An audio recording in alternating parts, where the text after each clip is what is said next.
Great to be here again today, and we got a lot to go through. Obviously, Yankee hot stove thoughts. Just got finished watching Yankee hot stove, the first one of the offseason.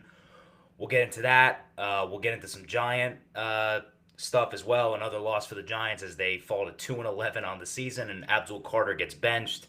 We will obviously get into that as we go forward here, and yeah, just making sure we're live. Yep, looks like we're live, so we're good. Yeah, so how's everyone doing? Hope everyone had a great Thanksgiving. Hope everyone is getting ready for the Christmas season and kind of back in the swing of things now as we kind of roll forward towards Christmas here. But like I said, Yankee hot stove reaction is going to be the first thing we talk about today. And then obviously we will get into the Giants and we'll talk a little bit about the Mets as well with them signing Devin Williams and kind of what that entails for everything going on going forward here. Um, Off the top, Yankee hot stove reaction. This was really a surprising hot stove for me. I'm kind of 6:30 rolls around. I'm tuning in. I'm like, all right, here we go. Yankee hot stove. Jack Curry, Michael K. The whole 9 yards. And I turn on the show and just a very bleak outlook. Like immediately, the first thing, and I wrote a bunch of things down that I want to get to. Kind of took notes related to this.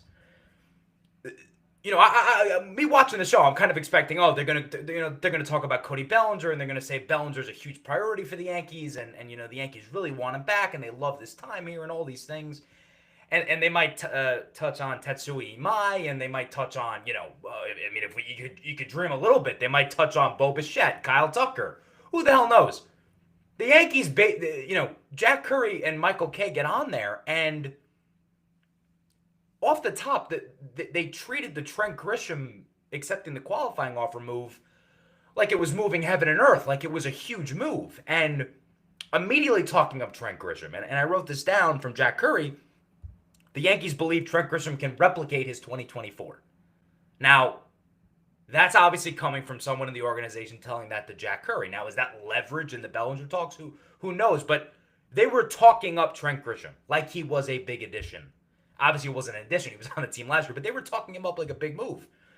And the biggest thing that they were focusing on is how the $22 million qualifying offer that Trent Grisham accepted is going to affect the Bellinger situation and the Bellinger contract negotiations that are going to be happening over the next couple weeks. If that is true, if that is reality, that Trent Grisham's qualifying offer acceptance prevents you from giving as much as you wanted to Cody Bellinger, and it affects the Bellinger pursuit, then why the hell did you extend Trent Grisham a qualifying offer? Right? Because I'm looking at this like I was kind of preparing for the show. Like, okay, the Yankees are at about $280 million in their payroll. If you can believe it, $280 million payroll. I was going to come on here and be like, well, they got about $50 million to play with. And, I had all these things prepared. Like, could they go for Bichette? Could they go for Imai? Kay and Curry, both of them, basically said, we don't know if we're actually going to be able to go above 300. We don't know if Hal Steinbrenner has the appetite to go above 300, let alone, 330 or 335. Like, I thought they were probably going to have to go, because if you look at this current Yankee team, you're at 280 million right now. If you don't go over 300 million, how are you making this team better? How are you going to make a team that lost probably its second best player last year in Bellinger, and you have about 20 million to play with total? Like, I just don't understand how the Yankees stay under $300 million next year. It doesn't seem to make any sense, because doesn't add up. Doesn't add up. How are the Yankees, as currently constructed, going to play with $20 million and make this team a championship team? It doesn't make any sense. So immediately off the top, talking up Trent Grisham. Couple other. I mean, there were a few doozies in this one from Michael K. Michael K had a few really really good quotes that I thought stood out to me. The next one was that I wrote down. Luke Weaver probably doesn't come back as a free agent. That was from Michael K. Now, is Michael K just talking out of his ass? I mean, I feel like Michael K probably is fairly informed on the topic, and the Yankees probably won't be bringing back Luke Weaver. Not that that's a shock, but just wanted to mention it. Another thing about the bullpen. Jack Curry says, the Yankees have Duvall, Cruz, Hill, Bednar, and Bird in the bullpen. So it seems like those five the Yankees are good with, right? It seems like, okay, the Yankees are good with those five names in their bullpen. Okay, I mean, Jake Bird couldn't even make the team last year. He came over and he was getting shellacked, and he got sent to the minor leagues. But we're good with Jake Bird in the bullpen. That was another thing that was said by Jack Curry, talking up Tim Hill about how the Yankees love Tim Hill.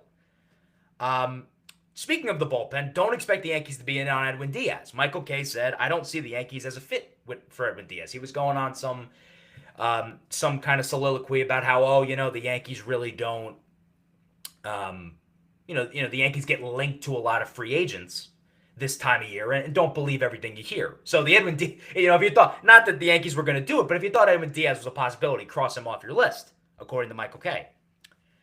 Then you get into the shortstop situation. And obviously Bo Bichette, who I was going to talk about pretty extensively because I do really like Bichette and think Bichette could be a great fit. Immediately, Curry talking up, Yankees think Caballero and Cabrera can hold the fort down until Volpe comes back. Immediately they're saying that at shortstop. And Jack Curry went into a discussion about something Brian Cashman told him about Anthony Volpe. He said, I believe in this player. We believe in this player. So again, do not expect the Yankees to make a big move at shortstop. It's just not happening. They brought in Caballero at the deadline. He's got a lot of years of control. Cabrera, obviously, in a pinch, can play shortstop. And this is what you're going to get at shortstop. But I want to harp on the Volpe point for 1 second. In that same discussion, Curry mentioned Derek Jeter. Now, Derek Jeter, one of the three greatest shortstops of all time, we're mentioning him still in the same breath as Anthony Volpe, which par for the course, right? I mean, whatever. He said that one thing that Jeter always told him was consistency is the most important part of my game. I pride myself on consistency. Something along those lines. And he made the point, Jack Curry, that Volpe has struggled in his career with consistency. I actually disagree with Jack Curry. He's been incredibly consistent, actually. He's been consistently bad at the plate. His OPS 3 years in a row is in the high is 660, 670 every single year. So he is consistent. He's consistently bad. This idea that Anthony Volpe is going to find consistency and become this great player, he might find consistency and become like a decent player, like an average player. But Anthony Volpe is not going to find consistency and become this great player. It's not going to happen. So those were some of the things that Jack Curry mentioned. I mean, Tatsui Imai and Kyle Tucker were not even mentioned on the show.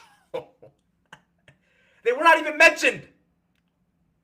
So don't get your delusions of grandeur this winter about, go get Tucker and, he's the best bat in the market. The Yankees might not even be able to afford Cody Bellinger. That is the impression I got watching Yankee Hot Stove today. That is the impression I got. That the Yankees are not only not in the market for Kyle Tucker, they might not even be able to bring Bellinger back. And again, I go back to the Grisham thing. Why on earth did you offer Trent Grisham the qualifying offer if him accepting it severely changed your plans in the offseason? Why did you extend it to him? Why have Spencer Jones in the organization? Spencer Jones could have played center field, and you could have had money to bring back Cody Bellinger. But you chose not to do that. You chose to extend Grisham the qualifying offer. You played roulette and you lost. And now Trent Grisham accepts the $22 million qualifying offer, and you're telling me on Hot Stove that affects the Bellinger pursuit? Are we serious? Trent Grisham Trent Grisham affects the Bellinger pursuit. So this offseason wasn't Tucker versus Bellinger. It was Bellinger versus Grisham? Doesn't make any sense. And again, I just don't see how the Yankees, as currently constructed, are a championship team. And their payroll is at $280 million. And if you're even thinking about staying under 300, I don't know how the Yankees do that. I don't. They have multiple holes to fill in their bullpen. They don't have a left fielder. I mean, are you going to start Dominguez in left? That might be what they do, if we're being cost conscious. And remember, the year before the last lockout, which was, I believe, in the 2021 offseason going into 2022, the Yankees basically chose to stay under whatever the threshold was at that point. I don't remember the exact threshold, but they stayed under it. So is this offseason going to be a whole lot of nothing? Is it going to be, look, we don't know what the next CBA is going to say. There might be a cap. Who the hell knows? We're not spending money? I mean, I've been talking to people, and I think I kind of hold the same opinion. I mean, what happens if the worst case scenario happens and there's no baseball in 2027, or there's an extended lockout? You lose another prime year of Aaron Judge, Garrett Cole, Giancarlo Stanton. So to me, I mean, I think you can look at this year as this is the year to try to win. This is the year to try to win, and the Yankees seemingly are trying to, pinch pennies. It just doesn't make sense to me.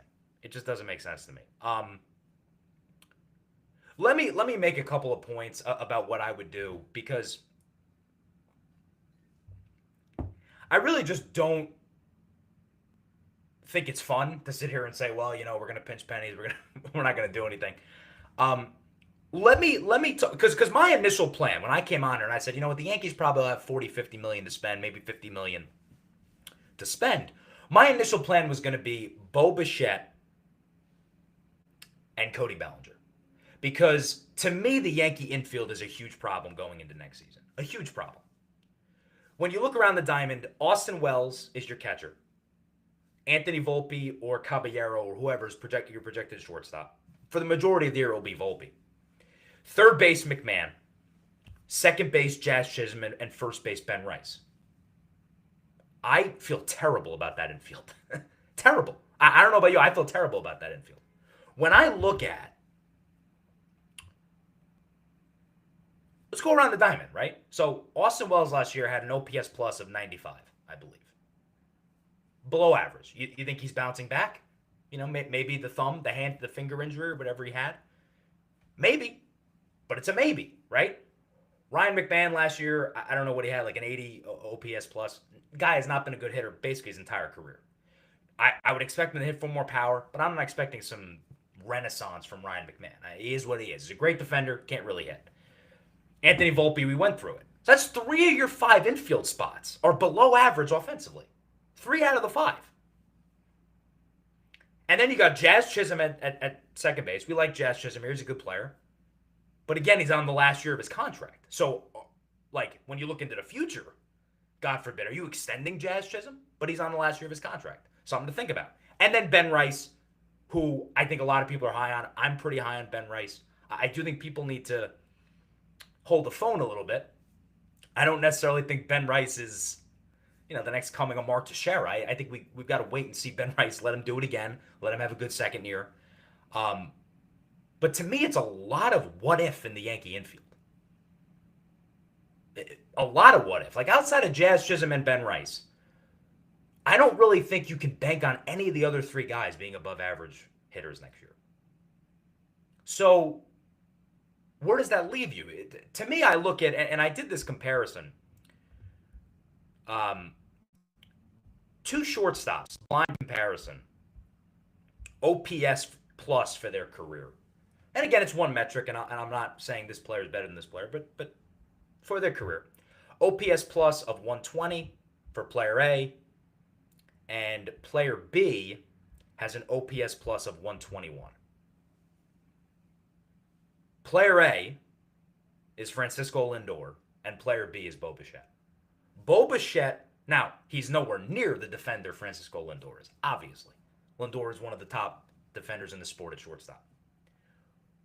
But Bo Bichette is a damn good hitter, a great offensive shortstop. And I mean, he's basically career average is, I think, 290, 295. This guy's a really good hitter. And I look at the Yankee infield. I think the Yankee infield needs an upgrade big time.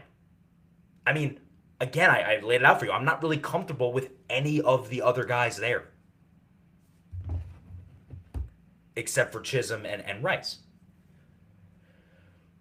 So to me, Bo Bichette, and the other thing is when you look at his market value on Spot Track, which is a great website you can go to kind of get a sense of what guys might get on the open market, his market value is only about $23 million a year, which is less than even a Bellinger is looking to get.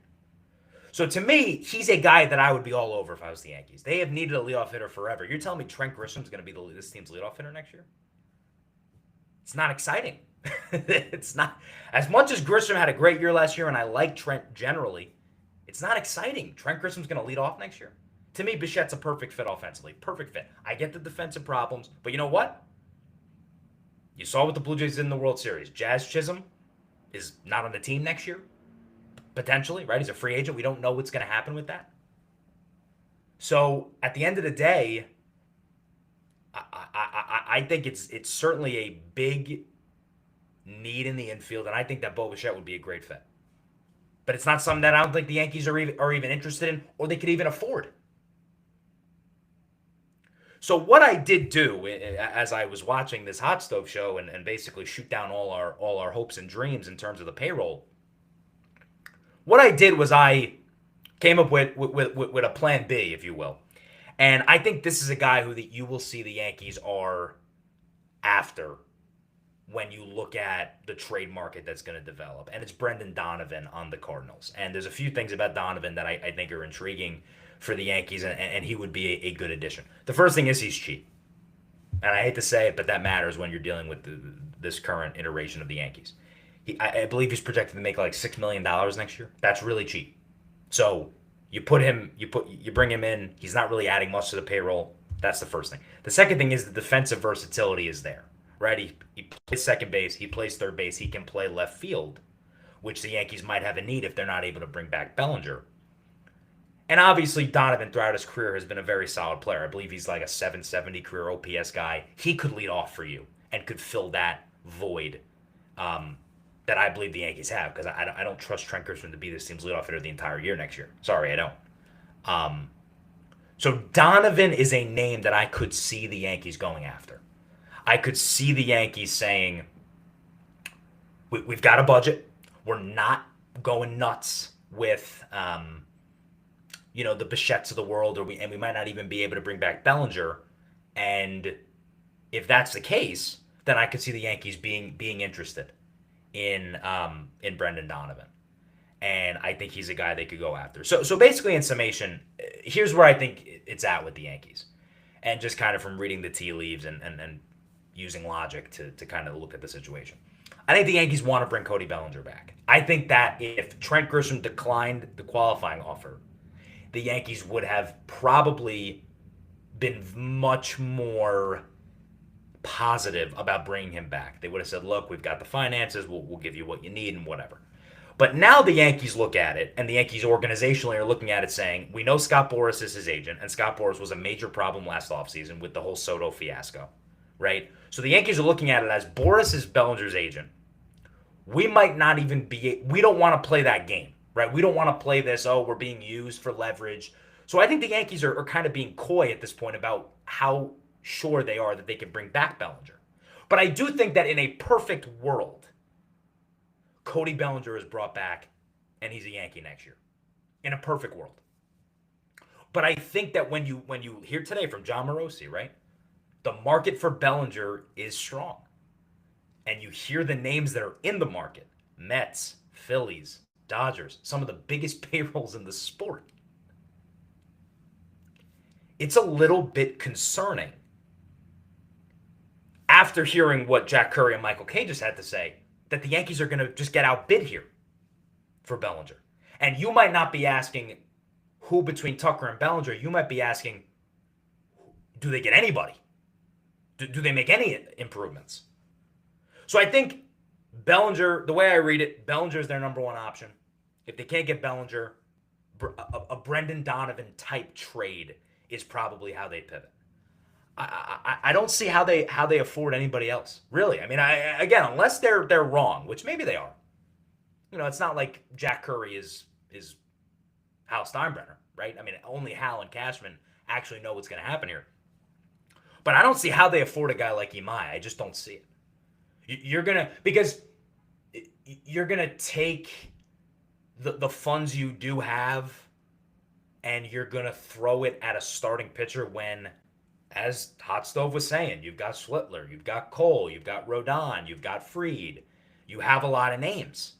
So would the Yankees really take that money and throw it at Imai? I don't see it. Just don't see it.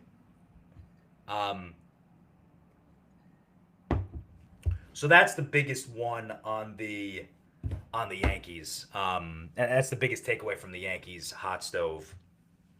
I think they're in on Bellinger, but at this point, if you had to put a gun to my head, I'm probably pretty skeptical that they're actually going to be able to bring him back. Because Scott Boras, we know what Scott Boras does, right? Scott Boras clients 95% of the time take the highest offer. And I don't see the Yankees having the highest offer for Bellinger. I think I think he has a market this year. I do. I think he has a market, and I think that's the reality. So we'll see. We will see what happens, but that's where I think it is with the Yankees.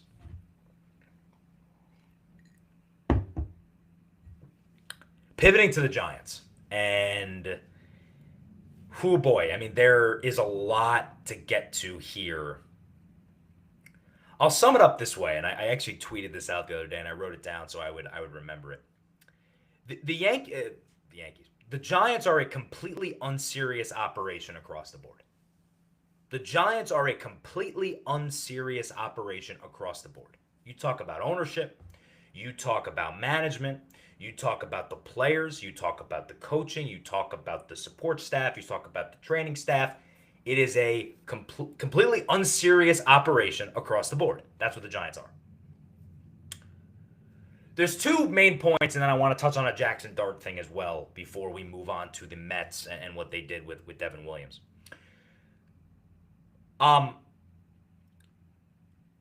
Carter and Mike Kafka. This is where my ire is going to come today, and this is where we're going to get a little bit heated here because I think both guys, it's intertwined, but they deserve a ton of blame for what's happening right now with the Giants, more so than even Dable and the people that have been fired and everything else. But we start with Adbul Carter, and I don't even know where to begin, but I guess this is how I will try to begin with Adbul Carter. Adbul Carter's drafted by the Giants, 3rd overall. You are drafted 3rd overall. A premium, a more than premium, a pick that you can never miss on. The guy is supposed to be a superstar. 3rd overall pick. The first thing he does is he comes into the organization and he asks the organization, supposedly, for Lawrence Taylor's number. Now, Adbul Carter obviously doesn't know who Lawrence Taylor is. And I think that's become very clear from everything we know about Adbul Carter and how he's just basically aloof to everything going on around him. Let me tell you who Lawrence Taylor is. He's the greatest Giant of them all. Get that through your head. And you come in and ask for his number. That's the first thing you do. Before you've played it down, you ask for Lawrence Taylor's number.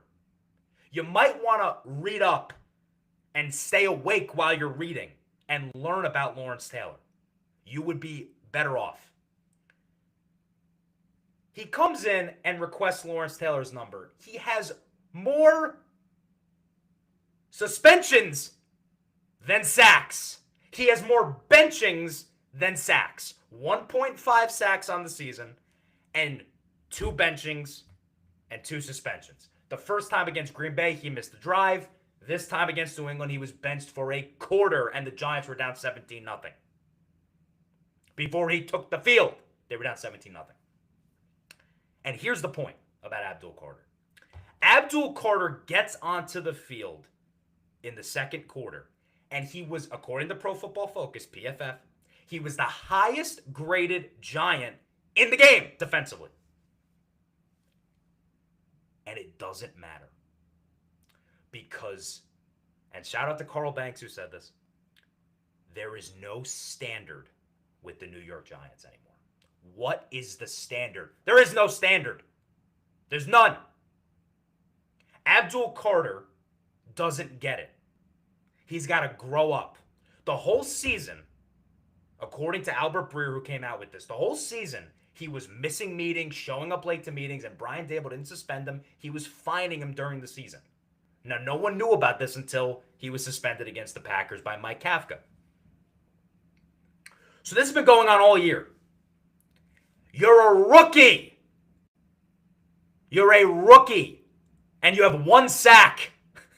I don't care how many pressures he has. Seriously, I don't. One sack, and you're acting like you're the best player in the NFL. That's how you're acting. And then we it's like star players will show up late to meetings. They've proven it. They've proven it in the NFL. He's proven nothing. He's proven nothing. You got to be kidding me. And this ties into the Mike Kafka angle. Mike Kafka, who made it abundantly clear to the media on Monday night in Foxborough that it was my decision to fire. It was my decision to bench Adbul Carter. My decision. Of course it's your decision. You're the coach. You're the coach. It's your decision, Mike. We know. You're the head coach. Instead of creating a culture of accountability, he furthers a culture that has no accountability by not just saying to the media, guys, look, he's being late to meetings, and I'm putting my foot down. And here's where you know Mike Kafka has absolutely no clue what he's doing. He suspended Adbul Carter for a drive, one drive, against Green Bay when he did this the first time. That clearly didn't get through to Adbul Carter. So now, what is this? Now you suspend him for 2 drives? What's going to happen next time? 3 drives? Do you understand that you're not getting through to him? And where's the leadership amongst the players, man? Like Dexter Lawrence. Dexter Lawrence is not a leader. Where's the accountability in the building amongst the players? How can't anybody on that defense go up to Adbul Carter and say, hey, man, wake up. Show up on time. Show up. It's not that hard. He can't do it. And no one can say anything to him to make him actually learn. It's just a disaster. It's just a disaster. And Mike Kafka has been a disaster. I mean, Mike Kafka's auditioning for this job. The Giants go out there on Monday night, and they just get punked. They get punched in the mouth. You knew on the first drive of the game, our safeties, the Giants safeties were being pushed back 5 yards on tackle attempts. Just being pushed back. Javon Holland pushed back. And, I mean, what do you go out there in a nationally televised game, and in the first half of the game, you fumble a kickoff, you give up a punt return for a touchdown, you give up a long kick return to open the game to midfield, essentially. You're just unprepared in a primetime spot. And sorry, I'm all over the place. I haven't even mentioned Joe Schoen yet. I don't really know what to say about Joe Schoen. I'll probably say something about him at the end of this. Because at this point, I don't feel bad for him because he's terrible at his job, obviously. But I do. I mean, the guy goes, I don't even know what to say. The guy goes up at the podium, and it's like he's a 6th grader that just got, a tongue lashing from the principal, and he has to go home and tell his mom what happened at school today. I mean, it's sad. His voice is quivering at the podium. It's sad. It's sad. Yeah. What can you say about Mike Kafka? You're 0-3 against three quality teams, right? You get spanked on Monday night. I mean, Mike Kafka has no shot in hell at this job. I know I said last week, I might take Kafka over whoever. I wouldn't take Kafka over anybody. They need to all be fired on that coaching staff. I mean, how much longer are you going to put up with this? But it's his decision. Just remember, it was Mike Kafka, the head coach's decision to bench Adbul Carter. Just remember that. 2 more things. We'll get to Dart and then Joe Schoen. Jackson Dart. Jackson Dart has to learn, man. I don't know how else to say it. Jackson Dart has to learn how to play the game. And this is why the next head coach hire is going to be so tricky, I think, for the Giants. Not that they're even considering this, because they've gotten 4 straight head coaching hires wrong. So why would you consider, why would you think they know what they're doing? Brian Daboll's approach to Jackson Dart was, I'm just going to let Jackson Dart do whatever he wants. I'm going to let him be him. And I think you could say he was a little bit of an enabler as a head coach. But the reality is, I think that got the best out of Jackson Dart. In that, I think he played very freely. And he had to learn things, and Brian Daboll was not the guy to teach him. But I think what Mike Kafka's approach is really, really bad. And I think it's actually concerning that we have 4 more games of this, because you can't turn Jackson Dart into something he's not. Jackson Dart is going to play the game really hard. And he is a very good runner. You've got to call designed runs. Now, you have to call less designed runs. And you also have to let the quarterback know that when you call designed runs, he's got to protect himself better. But Mike Kafka went out there on Monday night. I know he's off a concussion, so we'll see what happens in 2 weeks when they come back from the bye week. You can't call 0 designed runs, because that's taking away from the player Dart is. And then when Dart does scramble, he's like, "Oh, I'm outside the pocket now. I'm gonna show everybody." And he just takes a recklessly dumb hit on the sideline. And if you watch the play from the back, I know people have said, "Oh, the Patriots were spearheading." Guys, the Patriots taught Dart a lesson, and it's a valuable lesson. If you watch that play from the all-22 view or the back view, whatever you want to call it, Dart is running towards the sideline. He's running out of bounds. And then he sees the yard marker, and he starts trying to tiptoe up the sideline. And then he gets decked. He doesn't know any better. He has to learn. He has to learn. Need a sip of my water. I'm going to lose my voice here. This is what the Giants do to me. Jackson Dart needs a coach that is not going to take away what makes him unique and special. He needs a coach that's going to take that and accentuate it by teaching him certain things and teaching him when is the time to go for it and when is the time to not go for it. Mike Kafka certainly is not that guy. He certainly is not that guy. One word on Joe Schoen, who gave his bye-week press conference the other day. It was like 20 minutes. I watched it. I mean, I don't really have any huge takeaways other than he looked shook up there. He looked like a guy who, rightfully so, didn't have any answers. And he doesn't have any answers. There's nothing he can say that really... There's nothing he can defend. Something that I noticed, though, is he gave one of his last answers was like a 2.5 minute, 3 minute answer. And he said, "I won't make the same mistake twice." Let me say that again. He said, "I won't make the same mistake twice." Has Joe Schoen ever met Graham Gano? Does Joe Schoen remember in 2024 when the Giants lost week 2 because they didn't have a kicker? And they had to go for every 4th down in that game. Does he remember week 3 this year when Jamie Gilliam had to kick extra points on national TV against the Chiefs because he didn't have a kicker? When he could have cut Graham Gano in the offseason and saved money against the cap, which he's obviously obsessed with when you look at his tenure. You made the same mistake not once, not twice, like 4 times, Joe. So it's just words when you get up there and say, "Well, I won't make the same mistake twice, guys." That's great. But the reality is you do make the same mistake twice. You actually make the same mistake over and over and you keep repeating it. So that's where it is on the Giants. The Giants, as I said, a completely unserious operation across the board. And I don't know. They're going to need to really strike gold in this next coach because they right now seem helpless. Seriously, they seem helpless as an organization. I mean, they're 5-25 in their last 30 games. They're going to need to hire a hell of a head coach. And their past history doesn't give me any hope that they're going to hire the right guy, the right coach. Let's get to the Mets a little bit before we get out of here.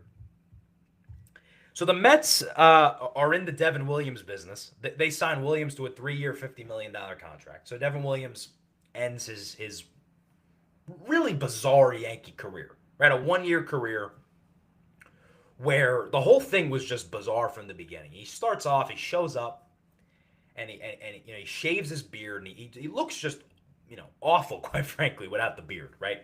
Shaves his beard, and he basically makes it known, I'm not too happy about doing this. I'm not too happy about the beard policy. That, mind you, has been a policy with the Yankees for 50 years, right? He obviously wasn't happy about it. Then, a couple weeks later, boom, the beard policy's gone. It goes away. Hal Steinbrenner and Cashman, they give a nice press conference. It was outdated. The whole 9 yards, right? They go through everything. So the beard policy, many people attribute to it being changed because of Devin Williams. The 50-year-long policy is changed because of Devin Williams. He shows up with the Yankees. He is absolutely awful the first 3 months of the season. Terrible, right? And then he finds it at the end of the season, and he's better. Still not amazing, but he's better. But I think you could pretty easily say that last year's Yankee team probably runs away with the division. Definitely wins it, I would say, if Devin Williams did not blow all the games he blew last year. I mean, countless games I can think of off the top of my head. I was at one of the games in April, I believe. I think it was late April, where he blew a game. Yankees were leading, I think, 2-1 or 3-1, something like that, and he blew the game in the ninth inning.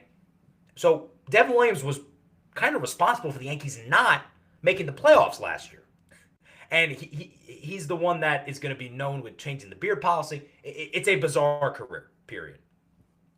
What I will say from the Mets' perspective on Devin Williams, I believe last year had the worst year of his professional career.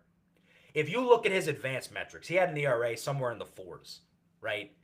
If you look at his advanced metrics, though, his FIP, his expected ERA, all those things, right? The advanced kind of underlying metrics.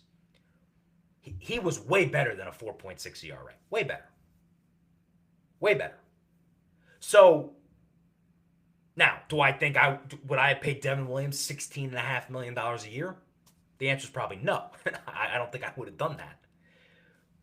But I think Devin Williams is probably going to bounce back. I think he's a bounce-back candidate. I think he was not a good fit with the Yankees for a lot of reasons.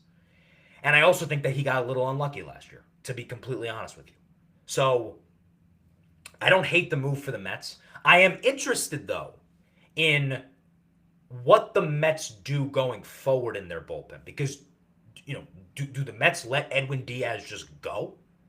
I mean, Edwin Diaz, obviously, fan favorite, the trumpets, the whole thing. He's probably going to command like a $100 million contract. Do the Mets shell that out, too? Because obviously the Mets are going to be big spenders. Stevie Cohen, we understand the way it works. Are they going to shell out a huge contract for Edwin Diaz? It'll be interesting. Because if Devin Williams replaces Edwin Diaz, I like it a lot less than going all in on Diaz and Williams in the back end.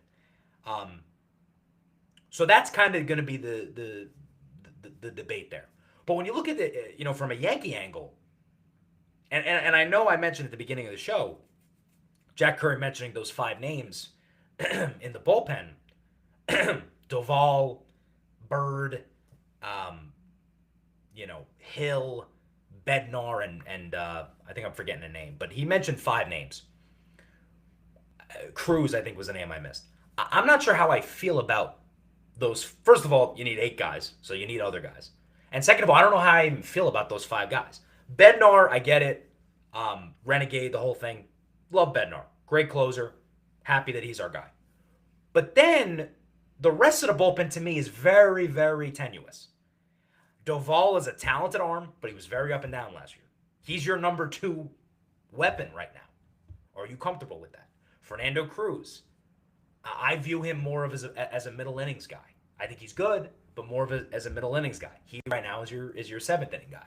And I understand that's not the way it really works anymore. It's all lanes and stuff. But your big three in the bullpen are Cruz, Doval, and Bednar. Are you comfortable with that? I don't think I am. Now, I'm not saying I would go out and sign Diaz. I don't love paying big money in the bullpen. I think too many times, and I said this in my reaction video when Williams signed with the Mets, you look at Tanner Scott with the Dodgers, you look at Josh Hader with the Astros. I don't think paying a guy $20 million over 6 years in the bullpen is gonna work out long term. I don't think that's how you build a winner. I think when you look at winning builds in the MLB, I don't think that's how you build a winner.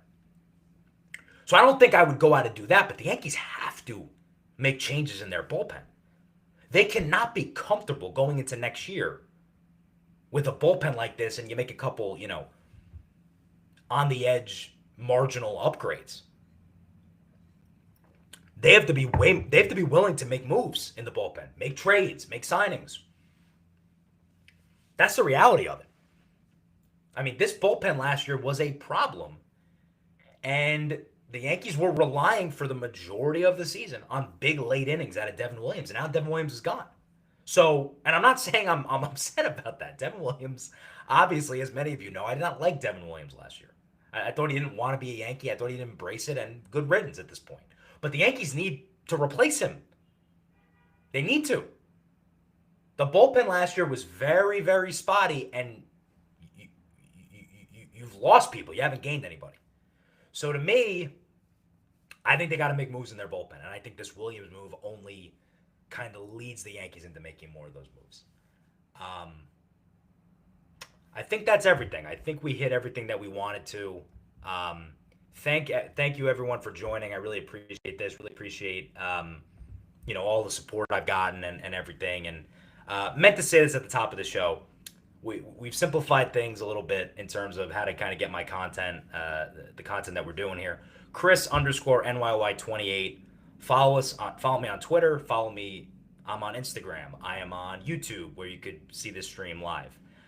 TikTok. I'm on TikTok. So follow me on all those platforms. Chris_NYY28 to keep it simple.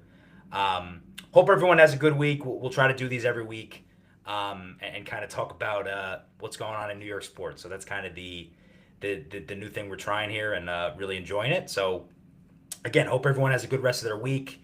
Hopefully next week is a little more positive in terms of Yankee news. And yeah, that's it. We'll see everyone soon. Hope everyone has a good rest of their week.